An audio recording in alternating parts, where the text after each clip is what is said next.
apalagi perbedaan itu.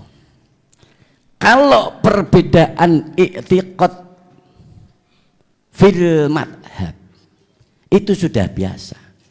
Kalau Anda dewasa, maka lana wa lana a'maluna walakum a'malakum. Enggak usah diperpanjang. Lana bagi kamu ya untukmu, walakum bagi kamu. Lana a'maluna bagi kami ya apa yang kami lakukan, bagi Anda yang apa yang Anda lakukan. Tidak perlu kita bertentangan, tidak perlu. Kalau kita ini sebenarnya mau memahami Al-Quran dan Al-Hadis, itu perlu kita jenjang ilmu.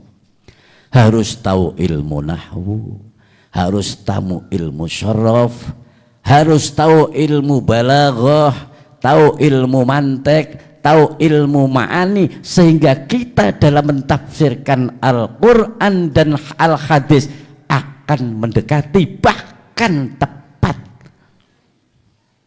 Seperti contoh satu dalil yang biasa dikumandangkan oleh ashabus simal, teman-teman kita, kulun bid'atin dulalah wa kulun dulalatin finnar.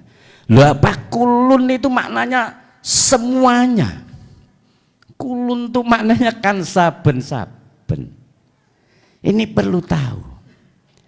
Kalau diantem semua itu adalah merupakan sesuatu yang baru atau bukan bid'ah, ya kita nggak bisa ibadah. Wong zaman Nabi itu Al-Quran tidak ada, nggak ada. Al-Quran itu ada tapi tidak terkitabkan, tidak tertulis. Nggak ada tulisan kayak gini ini. Wong zaman Nabi itu yang ada nas kufi. Sampeyan kalau ke Madinah nanti akan dimasukkan ke museum Al-Quran lama. Al-Quran lama di situ ditunjukkan ketika masih zaman ditulis oleh Zaid bin Sabit. Alif ba itu tidak ada titiknya, tak nggak ada titiknya. Itu disebut nas kufi. Huruf hijaiyah seperti kitab-kitab ini tidak ada. Ini zaman kapan? Ini adalah bid'ah, barang baru. Ngerti lho? Baru setelah Nabi tiada. Zaman Abu Bakar belum ada dikitabkan.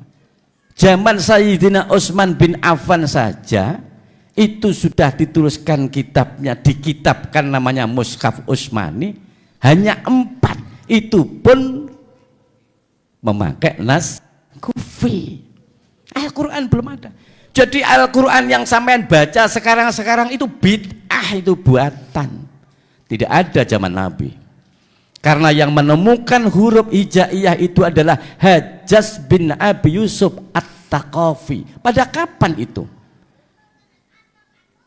Sudah itu pada zamannya Khalifah Bani Abbasiyah, ketika saat Khalifah itu dipimpin oleh Marwan. Sahabat Marwan punya seorang panglima perang bernama Abu Aswad Ad-Du'ali, dan Hajjaj bin Abi Yusuf At-Taqafi baru menemukan huruf namanya huruf hijaiyah. Tapi kita ini berbeda permadhab seperti itu. Ikhtilaf itu tidak perlu kita ini ikhtilaf bil amarati. Ikhtilaf itu berbeda dengan kemarahan.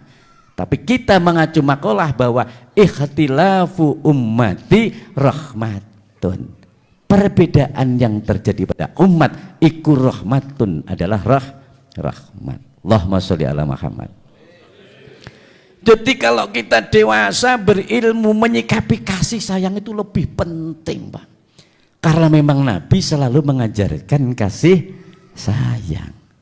Dan harapan kita ikhtifal melakukan perayaan atau melakukan peringatan maulid ini tidak lain adalah mewujudkan satu sikap kecintaan, demen, seneng pada baginda Nabi Muhammad Sallallahu Alaihi Wasallam.